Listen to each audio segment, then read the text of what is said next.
जिन जिन बच्चों का BSc 6 semester geology paper first आने वाला है उनके लिए ये एमसीक्यू वेरी वेरी इंपॉर्टेंट होने वाले हैं। जिस तरह सूरज पूरब से निकलता है उसी तरह ये क्वेश्चन एग्ज़ाम पेपर में रखे हुए मिलते हैं। तो कोई भी क्वेश्चन मत छोड़ना, सभी क्वेश्चन को अच्छे से याद करना, समझना, जैसे यही क्वेश्चन इस साल एग्जाम पेपर में फंसेंगे।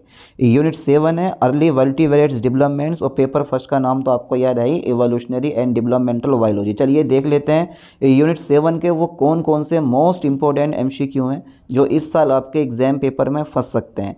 तो क्वेश्चन फर्स्ट मैंने लिया है, न्यूरोलेशन के दौरान एक्टोडर्म से कौन सी संरचना बनती है और केंद्रीय तंत्रिका तंत्र को जन्म देती है।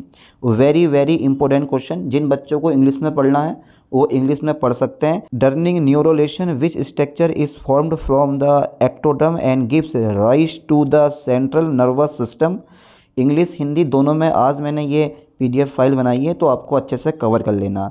तो वेरी वेरी इंपॉर्टेंट क्वेश्चन है, बी पे आप टिक लगा दें, न्यूरल ट्यूब। चलिए अगला क्वेश्चन देख लेते हैं। क्वेश्चन नंबर 2 है, कशेरुकी विकास में पृष्ठरज्जु की क्या भूमिका है। जो ये नोटोकॉर्ड होता है ना, पृष्ठरज्जु को इंग्लिश में नोटोकॉर्ड बोलते हैं, आप इंग्लिश में पढ़ सकते हो। What is the role of the notochord in vertebrate development. यानी कि नोटोकॉर्ड एक लचीली संरचना है जो भ्रूण के विकास के दौरान बनती है। तो ए पे आप टिक लगा दो, फॉर्मेशन ऑफ न्यूरल ट्यूब यानी कि तंत्रिका ट्यूब का गठन। Very very important question. चलिए अगला क्वेश्चन देख लेते हैं। क्वेश्चन नंबर 2 है, गैस्ट्रुलेशन की प्रक्रिया के परिणाम स्वरूप निम्न का निर्माण होता है। तो गैस्ट्रुलेशन की प्रक्रिया के परिणाम स्वरूप निम्न का निर्माण होता है। The process of gastrulation result in the formation of 3 primary germ layer यानी कि 3 प्राथमिक जर्म परतें कौन कौन सी होती हैं, एक्टोडर्म, मेसोडर्म एंड एंडोडर्म का निर्माण होता है। ठीक है, यानी कि चलो ब्लास्टूला से 3 जर्म लेयर बनने की प्रक्रिया को आप क्या बोलते हो, ये बोलते हो गैस्ट्रुलेशन बोलते हो, यानी कि गैस्ट्रुलेशन कहते हैं। चलिए अगला क्वेश्चन देख लेते हैं। तो राइट ऑप्शन डी पे आप टिक लगा दो। क्वेश्चन नंबर 4 है, देखो the correct sequence of vertebrate embryonic development is. तो बी पे आप टिक लगाओ, जाइगोट, मोरूला, ब्लास्टूला, गैस्ट्रुला, भ्रूण इज अ राइट ऑप्शन। ठीक है, नहीं है तो फिर हाँ is a right option, B पे आप टिक लगाओ। 4 नंबर जो है 4 का B number is a right option. चलिए अगला क्वेश्चन देख लेते हैं। क्वेश्चन नंबर 5 पढ़ो, उस प्रक्रिया का नाम क्या है जहां 3 जर्म परतों की कोशिकाएं विशिष्ट ऊतकों और अंगों को जन्म देने के लिए विभेदित होती हैं। तो 3 जर्म परतों की कोशिकाएं विशिष्ट ऊतकों और अंगों को जन्म देने के लिए विभेदित होती हैं। अब इसको आप गैस्ट्रुलेशन मत समझ लेना, क्योंकि ब्लास्टूला का तीन जर्म लेयर में परिवर्तन ही हमारा गैस्ट्रुलेशन होता है। लेकिन यहाँ पर जो होगा ना वो होता है ऑर्गेनेजेनेसिस। ठीक है, इसी पे आप टिक लगा दो, ऑर्गेनेजेनेसिस। ठीक है, चलिए अगला क्वेश्चन देख लेते हैं। क्वेश्चन नंबर 6 से, भ्रूण के विकास के दौरान नोटोकॉर्ड किस कशेरुक उपसमूह की एक परिभाषित विशेषता है। नोटोकॉर्ड किस कशेरुक समूह की एक परिभाषित विशेषता है। मछली, उभयचर, सरीसृप। तो ये सब मल्टीवेरिएट्स हैं, इसका मतलब है डी पे आप टिक लगा दो, उपरोक्त सभी।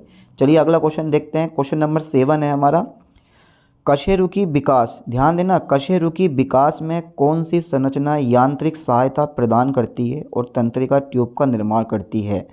तो notochord is a right option, पृष्ठदंड। ठीक है, यही बहुत मेन संरचना होती है भ्रूण के विकास के दौरान। ठीक है, इसको बारे में पढ़ना है आप। चलिए क्वेश्चन नंबर 8 देखते हैं, प्रारंभिक कशेरुक विकास के दौरान योग थैली का प्राथमिक कार्य क्या है। What is the primary function of the yolk sac during early vertebrates development. संरक्षण और समर्थन, पोषक तत्वों का भंडारण, गैस विनिमय, भ्रूण परिसंचरण। कोई भी क्वेश्चन अगर समझ में नहीं आ रहा है ना तो क्वेश्चन को पहले अच्छे से पढ़ लेना। प्रारंभिक कशेरुक विकास के दौरान योग थैली का प्राथमिक कार्य क्या। योग थैली का प्राथमिक कार्य क्या, वो है पोषक तत्वों का भंडारण यानी कि storage of nutrients. Question number 9 देखो, तंत्रिका ट्यूब उत्पन्न होती है। The neural tube gives rise to, मांसपेशी और कंकाल से, तंत्रिका तंत्र से, नर्वस सिस्टम से या सर्कुलेटरी सिस्टम से या डाइजेस्टिव सिस्टम से। तो न्यूरल ट्यूब जो होती है ना वो हमेशा नर्वस सिस्टम से जनरेट होती है। ध्यान देना, किससे उत्पन्न होती है, नर्वस सिस्टम से। चलिए क्वेश्चन नंबर 10 देखते हैं। कुल 69 क्वेश्चन 70 क्वेश्चन के आसपास में। निम्नलिखित में से कौन सा कशेरुक भ्रूण में तांत्रिक शिखा कोशिकाओं की विशेषता है। निम्नलिखित में से कौन सा कशेरुक भ्रूण में तंत्रिका शिखा कोशिकाओं की विशेषता है। यानी कि which of the following is a characteristics of neural crest cells in vertebrates embryos. तो राइट ऑप्शन जरा अच्छे से पढ़ो, इंग्लिश हिंदी दोनों में है, दोनों में पढ़ लो। कौन सा राइट ऑप्शन आपको लग रहा है, बी पे आप टिक लगाओ, यानी कि तंत्रिका तंत्र और अन्य ऊतकों के विकास में योगदान। चलिए अगला क्वेश्चन देखते हैं, 11 क्वेश्चन है। न्यूरोलेशन यानी कि न्यूरोलेशन की प्रक्रिया में निम्नलिखित का निर्माण सम्मिलित है। The process of neurulation involves to the formation of. Neurulation की प्रक्रिया में निम्नलिखित का निर्माण संभव है। अब जो मैंने पहला क्वेश्चन था ना, वही क्वेश्चन ये हमारा दोबारा रिपीट भी यहाँ पर हुआ है। आप ए पे टिक लगाओ, न्यूरल ट्यूब। ठीक है, चलिए अगला क्वेश्चन देखते हैं। बड़े सिंपल सा क्वेश्चन आपके एग्जाम पेपर में आने वाले हैं, कोई क्वेश्चन ज़्यादा डिफिकल्ट नहीं होता। जितने भी लेक्चर में डाल रहा हूँ, ठीक है, पढ़ा रहा हूँ, वो सब के सब आपको अच्छे से कवर कर लेना है, किसी मॉडल पेपर की भी आपको ज़रूरत नहीं पड़ेगी। ब्लास्टोसिस्ट की विशेषता इस उपस्थिति में है, यानी कि द ब्लास्टोसिस्ट की is characterized by the presence of notochord neural tube. Notochord और न्यूरल ट्यूब का लग रहा है, सी पे आप टिक लगाओ। ठीक है, फ्लूइड फिल्ड कैविटी, तरल पदार्थों से भरी गुहा। ठीक है, चलिए क्वेश्चन नंबर 13 हम देख लेते हैं। कशेरुकियों में गैस विनिमय के लिए उत्तरदायी बाह्य भ्रूण झिल्ली का क्या नाम है?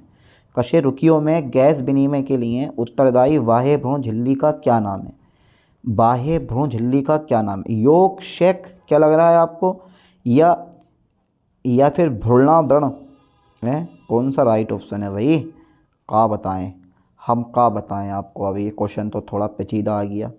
ठीक है, ये वाला है, बी पे आप टिक लगा दो, क्रोलियोलेंटोटिक। ठीक है, चलिए अगला क्वेश्चन देख लेते हैं।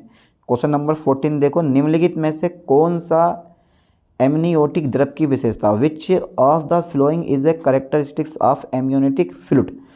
तो यानी कि एमनियोटिक फ्लूइड की क्या विशेषता है, एमनियोटिक फ्लूइड की क्या विशेषता है? तो सी पे आप टिक लगाएं, संरक्षण और समर्थन। ठीक है, यानी कि प्रोटेक्शन एंड सपोर्ट। चलिए अगला क्वेश्चन देखते हैं। सोमाइटस, ठीक है, somites play a crucial role in the development of, यानी कि सोमाइट्स किसके विकास में महत्वपूर्ण भूमिका निभाते हैं? तंत्रिका तंत्र, मांसपेशी और कंकाल, संचार प्रणाली या श्वसन प्रणाली। तो बी पे आप टिक लगा दें, मांसपेशियाँ और कंकाल is a right option, muscles and skeleton. ठीक है, चलिए अगला क्वेश्चन देखते हैं। क्वेश्चन नंबर 16 है हमारा। ब्लास्टोसिस्ट का निर्माण किस प्रक्रिया में एक विशिष्ट घटना है? विदलन क्लीवेज का नाम सुना है आपने? ठीक है, क्लीवेज का नाम आपने सुना है। चलिए अगला क्वेश्चन देखते हैं। क्वेश्चन नंबर 17 है हमारा, और ये बड़ा लंबा क्वेश्चन है।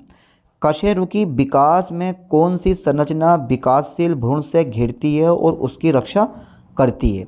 वो करती है, ये जो है ना तुम्हारे पास एमनियोन, यानी कि भ्रूणावरण, यही राइट ऑप्शन है। चलिए क्वेश्चन नंबर देखते हैं 18। योग थैली इसमें सम्मिलित है, the yolk sac is involved इन, यानी कि योग थैली इसमें सम्मिलित है। तो योग थैली का काम क्या होता है? योग थैली का काम क्या होता है? तो वो होता है, ए पे टिक लगाओ, पोषक तत्वों का भंडारण। योग थैली का काम पोषक तत्वों का भंडारण है। अपने माइंड में फंसा लो, याद कर लो, समझ लो कि योग थैली का जो काम होता है वो पोषक तत्वों का भंडारण होता है। ठीक है, क्या होता है? पोषक तत्वों का भंडारण। चलिए क्वेश्चन नंबर 19 देखो, कशेरुकी विकास में एलेंटोइस का क्या अर्थ है? ठीक है, यानी कि what is the function of the allantois in vertebrates development. कशेरुकी विकास में एलेंटोइड्स का क्या अर्थ है? अब देखो, इस क्वेश्चन का आपको राइट ऑप्शन अपने माइंड में लाना है, तो उससे पहले आपको ना ये एलेंटोइस का पता होना चाहिए कि ये जो एलेंटोइस है ये क्या चीज़ है, तभी तो पता चलेगा हमें। जैसे योग शेक का काम पोषक पदार्थों का भंडारण होता, अब इसमें तुम्हें बताना है कि एलेंटोइस का क्या काम है। बताओ जल्दी फटाफट, ये सोच लो एक बार। ठीक है, देखो एलेंटोइस जो होता है ना, वो वेस्ट स्टोरेज एंड एक्सचेंज करता है, अपशिष्ट पदार्थों का भंडारण करता है, और उसका क्या करता है, ये एक्सचेंज करता है। क्या नाम है इसका? एलेंटोइस। ठीक है, याद कर लो, एलेंटोइस जो होता है अपशिष्ट पदार्थों का भंडारण करता है और उनका एक्सचेंज करता है। ठीक है, चलिए क्वेश्चन नंबर 20 आज देखते हैं कौन कौन इस क्वेश्चन का बिल्कुल सही सही और राइट ऑप्शन देगा। ऑर्गेनोजेनेसिस की प्रक्रिया में निम्नलिखित का विकास सम्मिलित है। The process of organogenesis involves the development of blastocyst, यानी कि ऑर्गेनेस, ऊपर देखो जो मैंने ऊपर क्वेश्चन बताया ना, एक प्रक्रिया का नाम वहाँ पे दे रखा, उसमें जो है ऑर्गेनोसिस यानी कि एक राइट ऑप्शन था, वही जो है इसका राइट ऑप्शन, उल्टा कर दिया क्वेश्चन, घुमा दिया। यहाँ पे क्वेश्चन जो है ना वो थोड़ा सा घूम चुका है, तो आपको लग रहा होगा 20 में का डी नंबर है भाई, डी नंबर लग रहा है 20 में का। हाँ तो 20 में का डी नंबर है। ऊपर वाला क्वेश्चन दोबारा रिपीट हुआ है, ये बस थोड़ा सा उल्टा करके पूछ लिया। चलिए अगला क्वेश्चन देखते हैं। 21 कशेरु की विकास में कोरियोन की निम्नलिखित में से कौन सी विशेषता, विच of the following is A characteristics of the chorion in vertebrate development. तो पोषक तत्वों का भंडारण, गैस विनिमय। अब यहाँ ध्यान देना, ये जो तुम देख रहे हो ना कोरियोन, इस कोरियोन की क्या विशेषता है, ठीक है, यानी कि वर्टिब्रेट डेवलपमेंट में इस कोरियोन की क्या विशेषता है, which of the following is the characteristics of the chorion in vertebrate development. तो ये क्या काम करता है, इसका क्या काम है, बी पे आप टिक लगा दो, गैस विनिमय, ये गैस एक्सचेंज करता है। योग सेक का काम पदार्थों का भंडारण, ठीक है। और उससे ऊपर वाले का जरा क्वेश्चन ऐसे ना मतलब अपने दिमाग में फंसा लो कि इसका क्या काम होगा, इसका क्या काम होगा, इसका क्या काम होगा। सिंपल सी बात है, सारे के सारे क्वेश्चन आपको अच्छे से आ जाएंगे। चलिए नेक्स्ट क्वेश्चन देखते हैं। तो कोरियोन का क्या काम है, गैस विनिमय, ठीक है, ओके। और जो हमारा ये है अगला क्वेश्चन, ये वाला क्वेश्चन है एलेंटो, इसका क्या काम है, इसका क्या काम है, अवशेष भंडारण एवं विनिमय, ठीक है। इस तरह से बार बार रिपीट करके अपने माइंड में ये क्वेश्चन जो है फंसा लो, ठीक है। चलिए क्वेश्चन नंबर 22 हमारा आ गया। कशेरु की विकास के दौरान पूर्व पश्चिम अक्ष की स्थापना के लिए क्या शब्द यूज होता है, यानी कि what is the term for the stabilizement of the anterior posterior axis during vertebrate development. तो क्लीवेज हो सकता है, मोर्फोजेनेसिस और एक्सिस डिटर्मिनेशन या गेस्टुलेशन, ठीक है। तो यहाँ पर जो सी नंबर है ना यही है एक्सिस डिटर्मिनेशन, ठीक है। चलिए, और एक्सिस डिटर्मिनेशन में न्यूरोकोड का बहुत बड़ा योगदान होता है भ्रूण के विकास के दौरान, समझ गए। चलिए क्वेश्चन नंबर 23 देखते हैं। देखो, न्यूरल ट्यूब का निर्माण किसके विकास में एक महत्वपूर्ण चरण है। The formation of the neural tube is a crucial steps in the development of. Neural tube का निर्माण किसके विकास में एक महत्वपूर्ण चरण है। देखो, जो ये नर्वस सिस्टम है ना, इसी का कनेक्शन जो होता है वो न्यूरल ट्यूब से होता है, ठीक है। तो यहाँ पे ए नंबर टिक लगा दो, A number is the right option. चलिए क्वेश्चन नंबर 24 देखते हैं। अच्छा, इस क्वेश्चन का राइट ऑप्शन आपको खुद को बताना है कि यार ये ऑप्शन इसका राइट होगा। निम्नलिखित में से कौन कशेरु की विकास में एक बाह्य भ्रूण झिल्ली नहीं है, यानी कि एक्स्ट्रा एम्ब्रियोनिक मेम्ब्रेन नहीं है। Which of the following is not an extra embryonic membrane in vertebrates development. क्या लग रहा है, भ्रूणावरण, जरायु और अपरा पोशिका या फिर विखंड। 24 का राइट ऑप्शन आप टिक लगाएं डी पे, विखंडन सोमाइट्स जो होते हैं ना, ये राइट ऑप्शन है। क्वेश्चन नंबर 25 देखो, फिर से देखो, what is the significance of neural crest cells in vertebrate development, यानी कि कशेरु के विकास में तंत्रिका शिखा कोशिकाओं का क्या महत्व है तंत्रिका विकास में। तो पढ़ो, चारों ऑप्शन पढ़ो, चारों ऑप्शन पढ़ लो, पहले पढ़ लिए, ठीक है। राइट ऑप्शन है इसका तंत्रिका तंत्र और अन्य ऊतकों के विकास में योगदान, ठीक है। चलो अगला क्वेश्चन देखते हैं 26। किस प्रकार के अंडों में ब्लास्टोमेर अलग हो जाने पर संपूर्ण भ्रूण विकसित हो जाते हैं। किस प्रकार के अंडों में ब्लास्टोमेर अलग हो जाने पर संपूर्ण भ्रूण विकसित हो जाते हैं। ये सच में ये वेरी वेरी इंपॉर्टेंट क्वेश्चन है। किस प्रकार के अंडों में ब्लास्टोमेर अलग हो जाते हैं और संपूर्ण भ्रूण विकसित हो जाते हैं। मोज़ेक, नियामक या फिर क्लिडोइक या गैर क्लिडोइक। तो 26 राइट ऑप्शन बी पे आप टिक लगाओ, नियामक, रेगुलेटिव, ठीक है, regulative is the right option. 27 देखो, माइक्रोलेसिथल अंडे पाए जाते हैं। Microlecithal eggs are found in. Microlecithal अंडे कहाँ पाए जाते हैं। देखो ये क्वेश्चन है बहुत दमदार, इसको बोलते हैं वेरी वेरी इंपॉर्टेंट क्वेश्चन। यहाँ पे सी पे टिक लगा दो। यूथेरिया का नाम आपने सुना होगा क्योंकि आपके पास जोलॉजी है तो सुना ही जरूर होगा नाम, ऐसा नहीं है नहीं सुना होगा। चलिए अगला क्वेश्चन देख लेते हैं, सिंपल सा क्वेश्चन है। 28 हो चुका है, 29 देखते हैं। क्लिडोइक अंडा, ये वेरी वेरी इंपॉर्टेंट क्वेश्चन है क्योंकि देखो जितने भी एग्जाम पेपर अभी तक हुए हैं सब में क्वेश्चन की लेंथ बहुत कम है लेकिन ऑप्शन थोड़े बड़े बड़े करके दिए हैं। आप कोई सा भी पेपर उठा कर देख लो, जो मैंने प्रीवियस ईयर क्वेश्चन पेपर डाल रखे हैं 23 का, 24 का, 25 का, और इस साल भी सेम टू सेम हर एक यूनिवर्सिटी में यही होने वाला। क्वेश्चन की लेंथ कम होगी और ऑप्शन उसके थोड़े बड़े होंगे। पता है ऐसा क्यों करते हैं, ऐसा इसलिए करते हैं ताकि आपको पढ़ने में समय लगे, क्योंकि 2 घंटे का पेपर होता है, अधिकांश बच्चे आधा घंटे में 1 घंटे में हमारे टिक भागे भागे आ रहे हैं, ठीक है। तो उसके हिसाब से वो लोग रखते हैं, समझ गए नहीं। क्लिडोइक अंडा क्या है, व्हाट इज़ द क्लिडोइक एग्स, क्लिडोइक अंडा क्या है।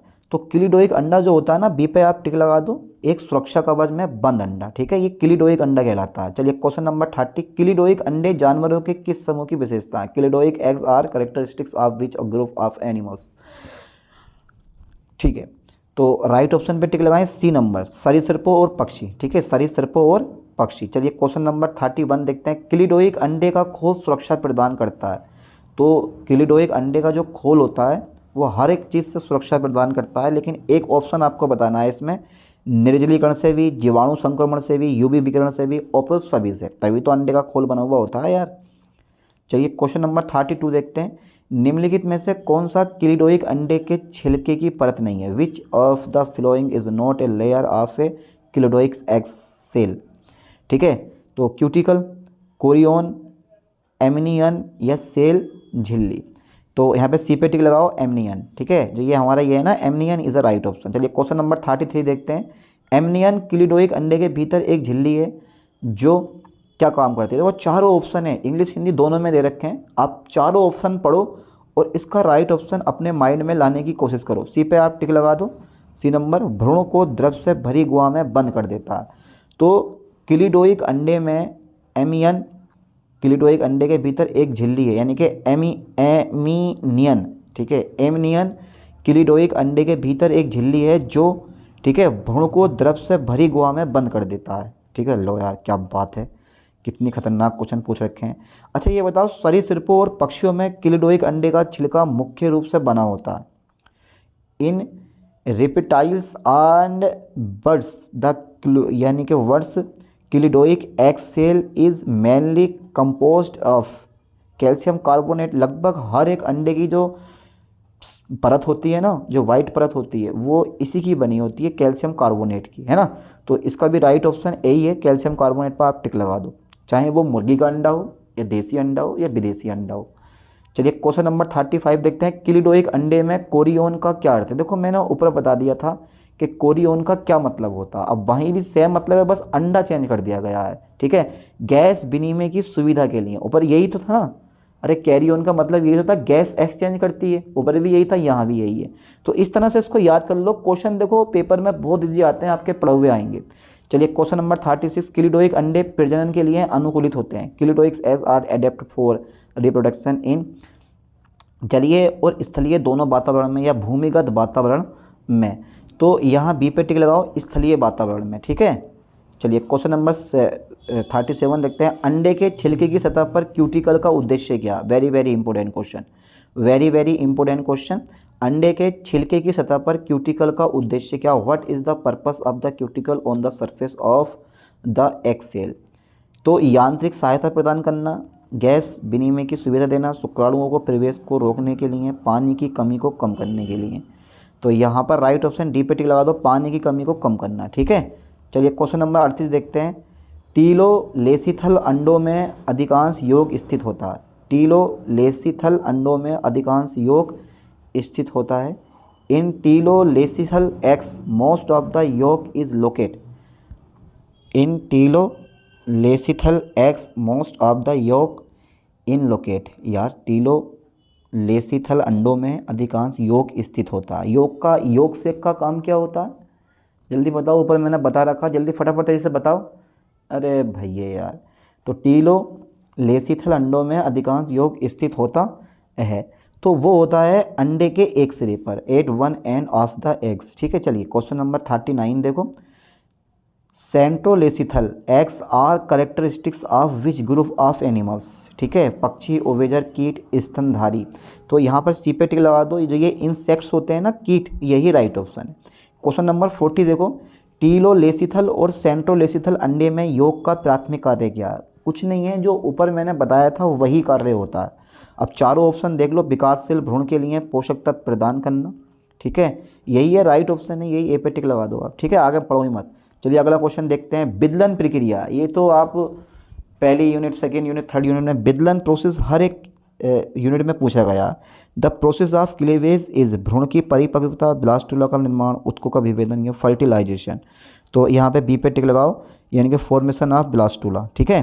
चलिए question number 42, very very important question है पर वाला, ऐसे क्वेश्चन तो पढ़ने के होते हैं, दमदार होते हैं। मीरो ब्लास्टिक विदलन आमतौर पर इसमें देखी जाती है, यानी कि meroblastic cleavage is a commonly seen in स्तनधारी मछली, पक्षी या उभयचर।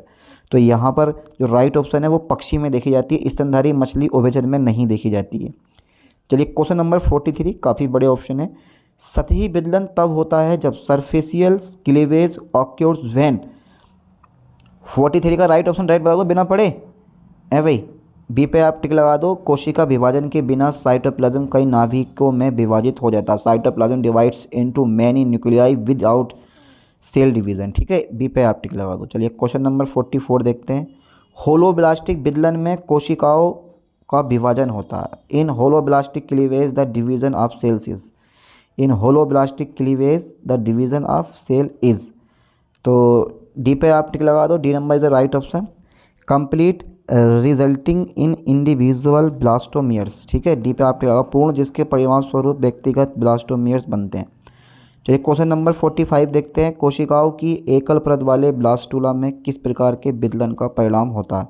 Meroblastic superficial cleavage, holoblastic bilateral cleavage. तो 45 का कोशिकाओं की एकल परत वाले ब्लास्टुला में किस प्रकार का विदलन होता है। एकल परत वाले ब्लास्टुला में किस प्रकार का विदलन होता है, तो वो होता है मीरोब्लास्टिक विदलन या सतही विदलन। हम बी पे टिक लगाओ। सरफेशियल क्लीवेज होता है, यानी कि सतही विदलन होता है।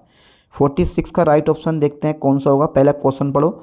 मीरोब्लास्टिक विदलन में एक बड़ी योग की उपस्थिति प्रतिबंधित करती है। In meroblastic cleavage the presence of a large yolk restrict.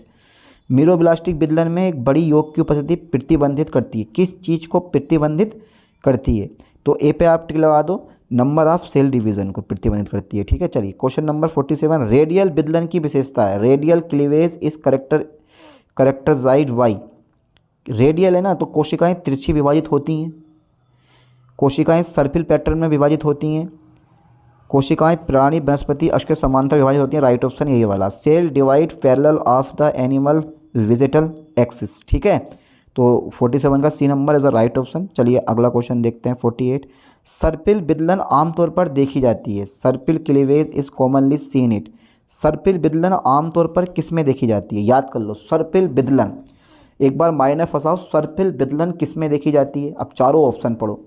Echinoderms है, यानी कि इकाइनोडर्म्स में, या पक्षी में, स्तनधारी में, या मछली में, मेमल्स, स्तनधारी या फिश में सर्पिल विदलन आमतौर पर देखी जाती है। क्वेश्चन समझ में आया। चलिए ए पे टिक लगा दो। ठीक है, इकाइनोडर्म्स में पाई जाती है। ठीक है, इकाइनोडर्म्स। चलिए क्वेश्चन नंबर 49। द्विपार्श्विक विदलन में पहले दो विदलन तल हैं। पहले दो विदलन तल हैं, बी पे आप टिक लगाएं, एक दूसरे के लंबवत, परपेंडिकुलर टू ईच अदर। ठीक है, चलिए question number 58। The type of cleavage is protostome is. The types of cleavage in protostomes is पूर्व निर्धारित, इंटरमीडिएट, डिटर्मिनेट्स, सरफेसियल या ट्रांसवर्स। क्या लग रहा है 50 का राइट ऑप्शन। ए पे टिक लगा दो, पूर्व निर्धारित। ठीक है, चलिए अगला क्वेश्चन देखते हैं 51। ड्यूटेरोस्टोम्स में विदलन का प्रकार है। ड्यूटेरोस्टोम्स में विदलन का प्रकार है, तो ड्यूटेरोस्टेम में विदलन का प्रकार है, तो ड्यूटेरोस्टेम्स में विदलन का प्रकार है। 51 का राइट ऑप्शन। बी पे आप टिक लगाओ, अनिश्चित। ठीक है, अनिश्चित होता है। चलिए अबे इंटरमीडिएट अनिश्चित होता है क्या। इंटरमीडिएट तो इसको आप मध्यवर्ती बोलते हैं। चलिए क्वेश्चन नंबर 52 देखते हैं। भ्रूण में विदलन विभाजन किस लिए आवश्यक है। Why the cleavage division necessary in the embryo. हाँ, ये वेरी वेरी इंपॉर्टेंट क्वेश्चन है। भ्रूण में विदलन विभाजन किस लिए आवश्यक है, तो आवश्यक तो है, पर किस लिए आवश्यक है। डी पे टिक लगाओ। ठीक है, बहुकोशिकीय ब्लास्टुला उत्पन्न करना। चलो क्वेश्चन नंबर 53। स्तनधारी भ्रूण में विदलन को माना जाता है। देखो ये क्वेश्चन वेरी वेरी इंपॉर्टेंट है। स्तनधारी भ्रूण में विदलन को माना जाता है। होलोब्लास्टिक या द्विपार्श्विक तथा द्विपार्श्विक, सतही और विषम, होलोब्लास्टिक और रेडियल। तो स्तनधारी भ्रूण में विदलन को माना जाता है, और वो माना जाता है होलोब्लास्टिक और ठीक है, पार्श्विक। ठीक है, यानी कि Y lateral, holoblastic and Y lateral. ठीक है, चलिए अगला क्वेश्चन देखते हैं। ये याद कर लो, पेपर में आता क्वेश्चन ये वाला। 54। योग के असमान वितरण के कारण किस प्रकार की विदलन के परिणाम स्वरूप विभिन्न आकार की कोशिकाएं बनती हैं। योग के असमान वितरण के कारण किस प्रकार की विदलन के परिणाम स्वरूप विभिन्न प्रकार की कोशिकाएं बनती हैं। होलोब्लास्टिक विदलन, मीरोब्लास्टिक विदलन, रेडियल विदलन, द्विपार्श्विक विदलन। तो यानी कि योग के असमान वितरण के कारण which types of cleavage results in different size सेज due to unequal distribution of yolk. तो इसका राइट ऑप्शन बी पे टिक लगा, मीरोब्लास्टिक विदलन। ठीक है, चलिए 55 देखते हैं।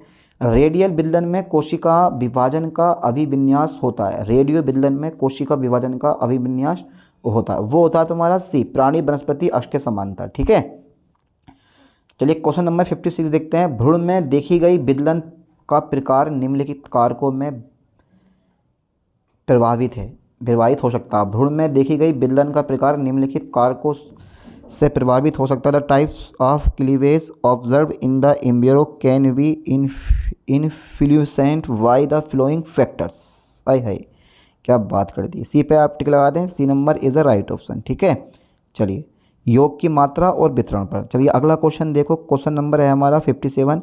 नियामक विकास का असर पाया जाता है। नियामक विकास, रेगुलेटिव डेवलपमेंट, नियामक विकास का असर पाया जाता, बहुत बहुत इंपॉर्टेंट है, प्रीवियस ईयर क्वेश्चन पेपर में आया हुआ क्वेश्चन है, यानी कि मेमल्स स्तनधारी में। ठीक है, क्वेश्चन नंबर 58 देखो, मोजेक विकास किस पर निर्भर करता।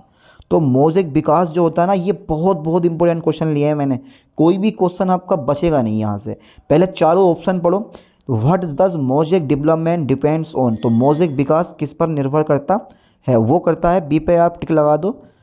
ठीक है, B number is a right option, स्वायत्त विशिष्टता पर। ठीक है, यानी कि ऑटोनोमस स्पेसिफिकेशन पर। ठीक है, चलिए अगला क्वेश्चन देखते हैं 59।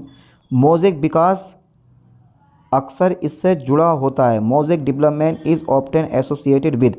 मोजेक विकास अक्सर किससे जुड़ा होता है, तो वो जुड़ा होता है, बी पे आप टिक लगा दो, मीरोब्लास्टिक विदलन से। चलिए अगला क्वेश्चन देखते हैं, क्वेश्चन नंबर 60। नियामक विकास में कोशिकाएं कर सकती हैं। इन रेगुलेटिव डेवलपमेंट सेल कैन नियामक विकास में कोशिकाएं कर सकती हैं। हाँ, कर सकती हैं, बी पे आप टिक लगाओ। पड़ोसी कोशिकाओं से संकेतों के आधार पर उनके फेट को बदलना। ठीक है, क्वेश्चन नंबर 61। नियामक विकास का परिणाम हो सकता है। Regulative development can result in. Regulative development can result in, तो यहाँ पर ए पे आप टिक लगा दो, एक जैसे जुड़वा बच्चों का बनना। चलिए क्वेश्चन नंबर देखते हैं 62। मनुष्य सहित कशेरुकियों में किस प्रकार का विकास अधिक आम है। What type of development is more common in vertebrates including humans. मनुष्य सहित कशेरुकियों में किस प्रकार का विकास अधिक आम है, तो वो है नियामक विकास, रेगुलेटिव डेवलपमेंट। चलिए क्वेश्चन नंबर 63। मोजेक विकास में प्रत्येक ब्लास्टोमियर में होता। मोजेक विकास में प्रत्येक ब्लास्टोमियर में होता है, और वो होता है, सी पे आप टिक लगाओ, कोई विकासात्मक संभावना नहीं। ठीक है, नॉन डेवलपमेंटल पोटेंशियल। चलिए क्वेश्चन नंबर 64 देखते हैं। निम्नलिखित में से कौन सा जानवर मोजेक विकास प्रदर्शित करने के लिए जाना जाता है। Which of the flowing animals in known for exhibiting mosaic development. तो ए पे आप टिक लगा दो, समुद्री अर्चिन। चलिए अगला क्वेश्चन देखते हैं 65। नियामक विकास में सेल सिग्नलिंग की उपस्थिति इसकी अनुमति से होती है। सी पे आप टिक लगाओ, कोशिका फेट में प्लास्टिसिटी। चलिए क्वेश्चन नंबर 66। कॉलडेश में विदलन के परिणाम स्वरूप आमतौर पर निम्न का परिवर्तन होता है। क्लीवेज इन कॉलडेश generally results in the formation of. यहाँ पर आप टिक लगाएं बी पे, B number is the right option, एक ब्लास्टुला। ठीक है, चलिए अगला क्वेश्चन देखते हैं फटाफट तेजी से। क्वेश्चन नंबर 67 है, यूरोकॉलडेट्स का में विदलन होता है। वेरी वेरी इंपॉर्टेंट है ये, वेरी वेरी इंपॉर्टेंट है। यूरोकॉलडेट्स में विदलन होता है, तो यूरोकॉलडेट्स में जो विदलन होता है ना, वो निर्धारित होता है, यानी कि डिटर्मिनेंट होता है। ठीक है, चलिए अगला क्वेश्चन देख लेते हैं। क्वेश्चन नंबर 68 है, ट्यूनिकेट्स में विदलन आमतौर पर होता है। ट्यूनिकेट्स में विदलन आमतौर पर होता है। ट्यूनिकेट्स में ए पे आप टिक लगाओ, निर्धारित, इसमें भी डिटर्मिनेट होता है। ठोक दो बेझिझक। 69 लास्ट क्वेश्चन है, कोलडेट्स में ब्लास्टुला की विशेषता इसकी उपस्थिति है। कोलडेट्स में ब्लास्टुला की विशेषता इसकी उपस्थिति है। सी पे आप टिक लगा दो, एक ब्लास्टोसील की, a blastocoel is the right option. तो इस लेक्चर में हमने 69 क्वेश्चन कवर करे हैं, और ये 69 to 69 क्वेश्चन आप अच्छे से कवर कर लो। जिस भी यूनिवर्सिटी का आप एग्जाम पेपर देने वाले हो, ठीक है, 8 से 10 क्वेश्चन या 10 से 12 क्वेश्चन जो आपके एग्जाम पेपर में पूछे जाते हैं 101% आएंगे। ठीक है, चलिए मिलते हैं नेक्स्ट वीडियो में नेक्स्ट लेक्चर के साथ। थैंक्स।